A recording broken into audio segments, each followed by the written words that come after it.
Nintendo promised to fix Mario Kart World, but after this update, it honestly feels like we've been lied to again, and it's becoming clearer and clearer they don't really care what fans want.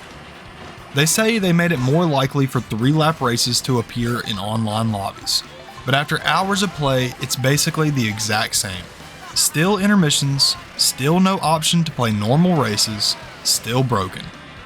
How hard would it be to just give us a toggle for the intermissions?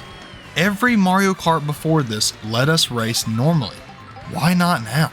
Let's be honest, this was the one thing players actually asked for. A simple fix, a basic setting. Instead, Nintendo throws out a vague tweak just to make it look like they're listening. But anyone who's played after the update knows they're not, and they really didn't change anything. If they changed it at all, it was by like 1% and totally unnoticeable. This isn't a fix, it's honestly not even a band-aid, it's just a distraction. One that tries to hide a garbage matchmaking system that nobody asked for. And honestly, I think they're scared.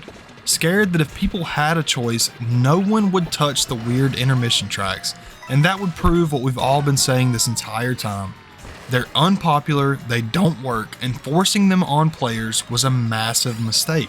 If they added a toggle, those intermission lobbies would be empty, and Nintendo knows that's the case. Now, to be fair, this update did bring a few other things. You can turn off CPU racers completely now.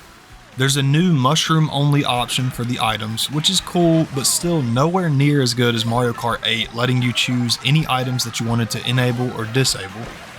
Online lobbies now show a progress bar while you're waiting for the last race to finish, which is actually a really solid quality of life feature, and in my opinion it was desperately needed because every time I join an online lobby it feels like I gotta wait like 3 years for the last race to finish.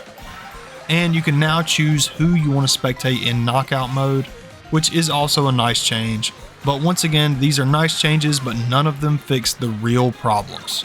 They did touch free roam a little bit.